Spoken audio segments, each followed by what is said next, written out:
चलिए बुधवार की सुबह तो हफ्ते के मिड पॉइंट पे आके हम इस समय खड़े हो गए और पिछले 5 दिनों से तेजी कंसोलिडेशन का मूव नजर आ रहा था और कल उस तेजी पर ब्रेक लगता हुआ नजर आया।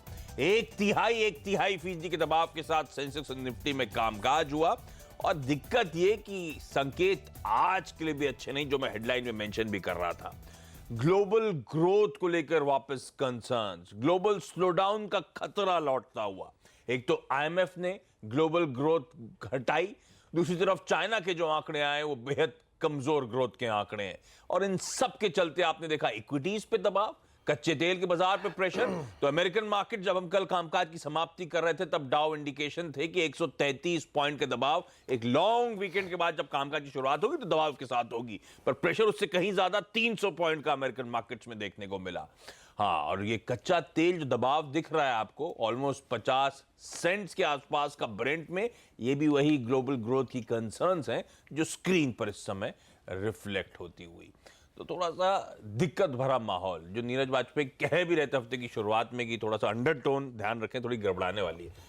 ये दिक्कतें अब ज्यादा प्रोफाउंड होती चली जा रही हैं। देख, परसों तरसों की खबर है ये कि ग्लोबल ग्रोथ कम हो रही है, आईएमएफ ने ऐसा बोला। तो मैं तो ये इसको कल ऐसा देखा हूं, हाँ, मूड नहीं था तो कल चलो इस पे बेच देते हैं। कल का कोई इमीडिएट ट्रिगर नहीं था, लेकिन ये बात बिल्कुल सच है कि अंडरटोन खराब है। दुनिया भर में ये चिंताएं हैं। ट्रेडर्स मार्केट है, एक दिन ऊपर एक दिन नीचे होता है, कोई ट्रेंड लाइन यहाँ से आप डिसाइसिव नहीं ले सकते हैं। और ये बेशक चाइना की तरफ से दिक्कतें हैं, वहाँ सुधर नहीं रही हैं। तो जो बड़े इकॉनमीज़ वाले, थर्ड लार्जेस्ट इकॉनमी अगर चाइना में इस तरह की प्रॉब्लम हो रही है तो फिर मुश्किलें बढ़ती आपको दिखेंगी। यहाँ पे जापान की तरफ से भी ये सब मुश्किलें आ रही हैं। तो इसी अंडरटोन की वजह से मार्केट में बिकवाली चल रही है और क्रूड भी उसको सपोर्ट नहीं दे रहा। मैं बार बार ये कहता हूँ कि क्रूड का बहुत गिरना भारत जैसे देशों के लिए अच्छा है, लेकिन दुनिया भर में वो खराब होता है क्योंकि क्रूड गिरना मतलब डिमांड गिर रही है और ये ओपेक कह भी चुका कि डिमांड कम है। तो उसके मद्देनजर आप देखिए तो कल मिला जुला के कई छुट्टी थी, उसके बाद सब आए जब ट्रेडर ब्रोकर, तो उन्होंने देखा कि अच्छा मूड आज थोड़ा कम अच्छा है तो सेलिंग हुई है। एक समय ये 400 पॉइंट गिर गया था, लेकिन उसके बाद थोड़ा सा इसमें संभला है। और जो ओल्ड इकोनॉमी स्टॉक्स थे, कैटरपिलर, डाउ, ड्यूपॉन, इन वगैरह ने ज़्यादा कमज़ोरी दिखाई है। तो ये बेशक है कि ग्रोथ की चिंता की वजह से बाज़ार में प्रेशर बना है और ये आगे भी जारी रहेगा। कोई ट्वीट आ गया, कोई ट्रेड वार में कोई इम्प्रूवमेंट हुआ तो मार्केट चल जाएगा, अदरवाइज अंडरटोन थोड़ा सा नरमी वाला रहेगा। और कच्चे तेल में प्रोडक्शन कट के बावजूद ये दबाव, तो सोचिए ग्रोथ को लेकर किस तरह के कंसर्न्स हैं। चाइना की इकोनॉमी 2018 में 6.6% ग्रोथ दिखाई है। 1990 के बाद 3 दशकों में सबसे कमजोर रीडिंग वहां की अर्थव्यवस्था क्या है, इस बात का ध्यान रखें। अच्छा, एक और इंटरेस्टिंग बात मैं पढ़ रहा था कि व्हाइट हाउस ने, यानी कि अमेरिका ने, एक ट्रेड प्लानिंग मीटिंग थी चाइना के साथ इस हफ्ते के दौरान, उस उस मीटिंग को खारिज कर दिया गया है क्योंकि कहा जा रहा है इंटेलेक्चुअल प्रॉपर्टी रूल्स को लेकर दोनों के बीच में अभी भी डिसएग्रीमेंट्स हैं। तो ये कंसर्न नहीं, इसमें एक और अपडेट है। हाँ, ये खबर उड़ाई गई कि ये मीटिंग कैंसिल हो गई है। फिर क्लैरिफिकेशन आया कि नहीं, ये खबर गलत है कि ये कैंसिल हो गई है। अरे वाह! और इसलिए वो 400 से 300 एक्सटेंशन था कि चाइनीज वाइस प्रीमियर के साथ एक मीटिंग है। exactly. नाम प्रोनाउंस करना मुश्किल है, लेकिन मुझे लग रहा है वो ल्यू ही नाम है, उनके साथ वाइस प्रीमियर के साथ मीटिंग इस मंथ के एंड में शेड्यूल्ड है। yes. वो ऑन ट्रैक है ऐसा कहा जा रहा था। तो ये बहुत अटकलों का बाजार बहुत गर्म है, इस बात का ध्यान रखें। इन बीच हेडलाइन में तो हमने कहा था एसएक्स निफ्टी सुस्त, लेकिन अब आपकी स्क्रीन पर लेकर आना चाहिए एसएक्स निफ्टी एक फ्लैट ओपनिंग के इंडिकेशन आते हुए हरा टिक नजर आएगा आपको। ऐसे में वीरेंद्र, कल सुबह तो आप कह रहे थे डेटा पॉइंट्स इंकरेजिंग है, घबराने वाली बात नहीं है, पर मूड थोड़ा सा दिन के दौरान थोड़ा बिगड़ा, तो ऐसे में कुछ डेटा बिगड़े हैं क्या? देखिए, 860 का लो, फिर 930 के आसपास की 920 क्लोजिंग। आपको बताओ ट्रेडर, चिंता यूएस चाइना की नहीं करनी, अपने 50 पॉइंट की करनी है, ठीक है। छोड़िए 11,000 का दीदार मुश्किल हो रहा है तो हो रहा है। अभी क्या रणनीति है? 850 नीचे और ऊपर की तरफ 930। अब आपका एसजीएक्स निफ्टी आ गया हरे निशान में। मेरे को अपने सिर्फ 50 पॉइंट से मतलब है, उसके बाद दुनिया जाए भाड़ में, ठीक है ना। मेरे को अभी इस पर फोकस करना है। मैं रोज का डेटा देखता था, कल के डेटा में थोड़ी सी मुझे कॉशियसनेस अप्रोच जो थी ना एफआईएस की, आशीष, वो नजर आई पहली बार बहुत दिनों बाद। अब आप चीज़ एक देखिए, 78 करोड़ की उनकी सेलिंग थी कैश मार्केट में। इंडेक्स उन्होंने 460 करोड़ का बेचा, लॉन्ग्स को उन्होंने इंडेक्स में अनवाइंड करा। तो ये प्रेशर कि हाँ 930 के जोन में थोड़ी सी लॉन्ग काट ले यार, ये थोड़ा सा अच्छा नजर नहीं आया। अच्छा, एक और चीज़ जो सबसे बड़ी अगर आप देखें कॉशियसनेस एफआईएस की रिफ्लेक्ट कर रही है, वो है 36,000 लॉन्ग पुट।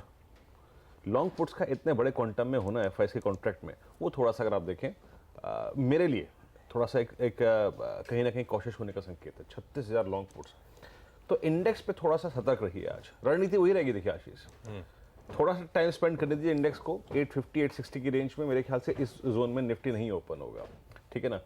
हमें वेट करना है उसी जोन का 950 960 का, लेकिन थोड़ा सा सतर्क रहिएगा। बस मैं आज इतना कहना चाहता हूँ। थीम वही है ट्रेड करने की, कैसे ट्रेड करना है हमें। 850 860 870 क्लस्टर में बाय, ऊपर 30 40 50 पॉइंट मिले तो ठीक है, निकल जाइए। अभी मेरे पास कोई ऐसा मैक्रो डेटा नहीं है जिसके सहारे मैं ये कहूँ कि 987 निकल जाए, उसका अभाव तो डेफिनेटली है।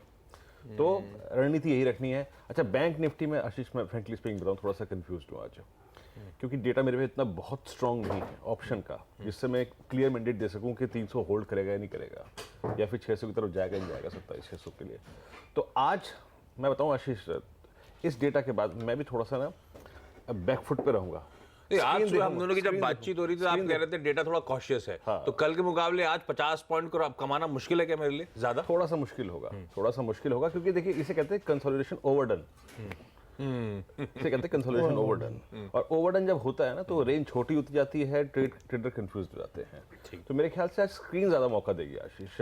और जो ग्लोबल संकेत हैं वो जैसे भी हों, लेकिन डेटा मेरा ये रिफ्लेक्ट कर रहा है कि थोड़ा सा मार्केट कॉशियस है। अच्छा, एक और चीज़ बताऊँ मैं यहाँ पर, कल पुट्स में जो शॉर्ट कवरिंग हुई ना, आप देखिए कल 11,000 की पुट, 10,900 की पुट, 10,800 की पुट, 10,700 की पुट, सबने ओपन इंटरेस्ट लूज करा है। वो ये एक मामूली संकेत ही होता है कि बेस थोड़ा सा कमजोर पड़ रहा है। ठीक है, तो चलिए आज के अब स्टॉक से न्यूज आपकी स्क्रीन पर आएंगे। ओबरॉय रियल्टी को रडार पर रखें। रिजल्ट्स आए थे कल बाजार बंद होने के बाद, उन नंबर्स में ध्यान रखें। आय में जरूर 48% के साल दर साल उछाल देखने को मिला है, पर ऑपरेशनली परफॉर्मेंस थोड़ा सा गड़बड़ाता हुआ नजर आ रहा है। इबीटा 2.5% गिरा, जबकि आय में 48% का उछाल था। मार्जिन ऑलमोस्ट लिटरली कोलैप्स हुए हैं। 54% के मार्जिन घटकर 35% पे आते हुए, और इसीलिए जहां 48% आय में जम था, मुनाफा केवल 14-15% बढ़ा। सिंजीन के नंबर्स आए, ऑपरेशनली ठीक ठाक है। आय में 20% का उछाल है, लेकिन यहां पे भी दिक्कत मेरे लिए मुनाफे को लेकर है। 6-6.5% का ही उछाल मुनाफे का आंकड़ा दिखा रहा है। HDFC स्टैंडर्ड, HDFC AMC के नंबर्स आए थे कल, आपको याद होगा हम लोग रिपोर्ट कर रहे थे, परसों आए थे, तो वापस नंबर 1 AMC बन चुकी है। HDFC स्टैंडर्ड लाइफ की तीसरी तिमाही में मुनाफा जो है 210 करोड़ से बढ़कर 250 करोड़ रुपए इस कंपनी ने क्लॉक करा है।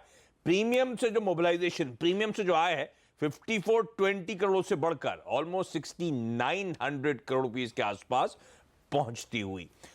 पेज, अच्छा, टेक्सटाइल कंपनीज दो इंटरेस्टिंग, पेज इंडस्ट्रीज और केवल किरण को अपने रडार पे रखें। पेज इंडस्ट्रीज और इन दोनों में असल में नालंदा इंडिया फंड, इन्होंने अपना कुछ स्टेक बेचा है। 1.66% हिस्सेदारी पेज इंडस्ट्रीज में बेची गई है। इनके पास दरअसल 9.25% के आसपास का हिस्सा था, तो पार्शियल प्रॉफिट बुकिंग हो रही है। और साथ साथ केवल किरण में भी इनके पास हिस्सेदारी थी, जहां पे नालंदा इंडिया फंड ने ऑलमोस्ट 2.5% अपनी हिस्सेदारी 1100 रुपए के भाव पे बेच डाली है। तो इन दोनों में इंपॉर्टेंट फंड है नालंदा इंडिया, उसने कुछ हिस्सेदारी कम करी है। प्रभात डेयरी, कल आपको याद होगा दिन भर CNBC पे कवरेज, एक समय 20% ऊपर खुलने के बाद वो स्टॉक किस तरह से घूमा दिन के दौरान। हेमंत ने आपको तमाम कंसर्न्स हाईलाइट करके बताया था इस डील को लेकर। और कल अल इक्विटी सिकाव, पता नहीं नाम से लिया नहीं लिया, आप पढ़ लीजिएगा, दिखेगा भी। अल इक्विटी सिकाव ने 16 लाख शेयर दिन के दौरान बेचे। इस कंपनी के 85-86 रुपए के आसपास के जोन्स पर हिस्सेदारी बेची गई। और प्रभात डेयरी जो IPO से नीचे के भाव पे ऑलरेडी ट्रेड कर रहा था, पिछले एक साल से दर्द दे रहा था, कल और वो पिटा है 78-79 के लेवल्स। अब तो मैनेजमेंट का इंतजार होना चाहिए। मैनेजमेंट से कल दिन भर हम लोग बातचीत करने की कोशिश करते रहे, पहले तो बात हुई नहीं, फोन नहीं उठाया, उसके बाद फोन ही बंद हो गया। तो मैनेजमेंट से क्लैरिटी की बड़ी जरूरत है। जो बचा हुआ पैसा अब इनके पास आने वाला है टैक्स डिडक्शन के बाद, कितना हमको देने वाले हैं, वो इंपॉर्टेंट सवाल होने वाला है। करेंगे क्या उसका, और डील ऐसे क्यों स्ट्रक्चर करी इन्होंने, कुछ बड़े सवाल हैं, इसीलिए क्वेश्चन मार्क लगा हुआ है। इस बीच वो MK ग्लोबल ने, क्या ठीक है, सारे ब्रोकरेजेस अब सस्पेंशन करेंगे, क्योंकि किसी को नहीं पता इस पैसे का क्या होने वाला है। अच्छा, अभी डील हुई क्या हो सकता है? वो फ्रांस वाली कंपनी भी सोची जब माल नीचे मिलेगा तो नीचे मिलेंगे ना, ये भी हो सकता है। 1700 करोड़ क्यों दें? हाँ, हो सकता है। तो डील आज मतलब और पीटे आज तो डील खत्म। नहीं, सस्ते में 500 करोड़ में। अच्छा, कल आप वो ब्रोकरेज गए थे, मजा आया था क्या वहाँ पे? बहुत आज फिर, हाँ, इसीलिए मैं वही आ रहा हूँ। कल इनको बहुत मजा आया तो इन्होंने प्रदीप को बता दिया, अब तो आज मुझे लगा रहा है शेर खान में दिन भर मिलेंगे आपको, शेर खान के डीलिंग रूम से आज चेक मिलने वाला है आपको, बेहद इंटरेस्टिंग। तो उसके लिए ग्लूड रहे। क्विकली ट्रेडिंग कॉल्स आप लोग की स्क्रीन पर। चॉइस ब्रोकिंग, ये कहते हैं औरबिंदो फार्मा खरीदारी करने के मौके 825 के टारगेट्स के लिए। KIFS ट्रेड कैपिटल कह रहा है महिंद्रा एंड महिंद्रा को बेच के चलें, 694 का लक्ष्य वहां पे हासिल हो जाएगा। और समर्थ कैपिटल का मानना है NIIT टेक्नोलॉजी खरीदारी करने के यहां पर मौके ढूंढे, 1340 का लक्ष्य। ये स्टॉक तो गजब का मूव दिखा रहा है, कल भी 2% ऊपर था और आज भी खरीदारी करने का मन। लेकिन इस बीच ब्रोकरेजेस के रडार पर आज क्या है, वरुण जुड़ चुके हैं। वरुण हाय, गुड मॉर्निंग, बताएं। गुड मॉर्निंग आशीष। देखिए, सबसे पहले तो एशियन पेंट्स नतीजे आने के बाद ब्रोकरेज हाउस इस काउंटर पे काफी बुलिश है। 6 ब्रोकरेज हाउस की रिपोर्ट है मेरे पास और 6 के 6 ने अपना जो प्राइस टारगेट है वो बढ़ाया है। खासकर वॉल्यूम्स काफी अच्छे लगे, आगे की ग्रोथ ट्रैजेक्टरी काफी अच्छी है। इसके लिए जेफरीज देखिए सबसे एग्रेसिव ये है, 1620 के प्राइस टारगेट दे रहा है। पिछला प्राइस टारगेट इनका 1400 था। मॉर्गन स्टैनली 1600 के प्राइस टारगेट दे रहा है। HSBC 1600, मैक्वेरी 1580, क्रेडिट स्विस 1500 और JP मॉर्गन 1430 के प्राइस टारगेट दे रहे हैं। और इन सभी ने अपने प्रीवियस प्राइस टारगेट से ये जो प्राइस टारगेट है उसको बढ़ाया है, बुलिश लग रहे हैं इस काउंटर पे। TVS मोटर्स CLSS बिकवाली की सलाह दे रहा है, प्राइस टारगेट 360 का है। इनका कहना है कि Q3 में नतीजे अच्छे थे लेकिन टू व्हीलर की डिमांड को लेकर काफी कंसर्न है। उसके लिए बिकवाली की सलाह। Shri cement CLSA out performer की सलाह दे रहा है, 18,275 के प्राइस टारगेट है। नतीजे इनको काफी बेहतर लगे हैं, खासकर सीमेंट के रियलाइजेशन जो है वो काफी सुधरे हैं, इसका बड़ा फायदा इसको मिल रहा है।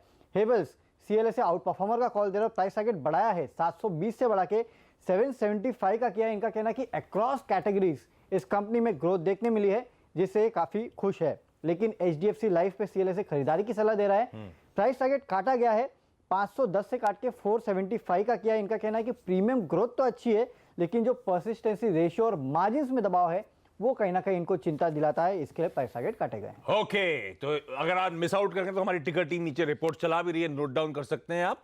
लेकिन क्विकली आज का इवेंट्स कैलेंडर आपकी स्क्रीन पर आएगा। रिजल्ट्स के लिए आज से इंपॉर्टेंट हफ्ता था, मैं शुरुआत में कर रहा था हफ्ते की, और आज निफ्टी की 2 कंपनी सबसे इंपॉर्टेंट तो ITC, इसके अलावा भारतीय इंफ्राटेल अपने तिमाही रिजल्ट्स घोषित करेगी। इसके अलावा InterGlobe Aviation, Pidilite Industries, Raymond, Ujjivan, United Spirits और लंबी लिस्ट है उन कंपनीज की आप लोग की स्क्रीन पर जो आज अपने तिमाही रिजल्ट्स घोषित करेंगी। वोडाफोन आइडिया को रडार पर रखें, 25,000 करोड़ रुपए जुटाने के लिए फंड रेजिंग पर आज बोर्ड की बैठक होगी। अच्छा, एक और इंटरेस्टिंग अपडेट, जेलपॉक डिजाइन एंड टेक, ये कंपनी है जिसका IPO आज से बाजार में खुल रहा है। 25 जनवरी शुक्रवार तक खुला रहेगा।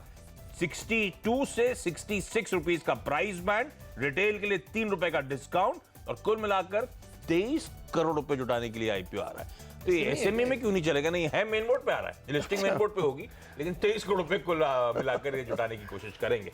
तो ये सब वो एक्शन। ब्रेक ले रहा हूं क्विकली, ब्रेक के उस पार कमोडिटी करेंसी मार्केट्स की स्ट्रैटेजी।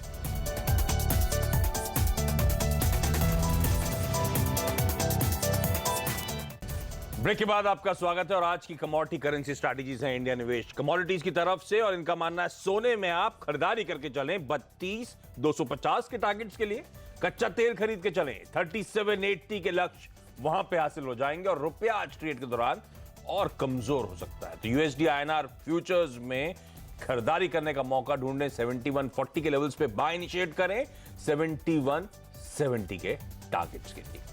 और जाते जाते एसजीएक्स निफ्टी आपकी स्क्रीन पर आएगा, एकदम फ्लैटिश ओपनिंग के इंडिकेशंस आते हैं। इस नोट पर ब्रेक के उस पार स्टॉक 2020। नमस्कार।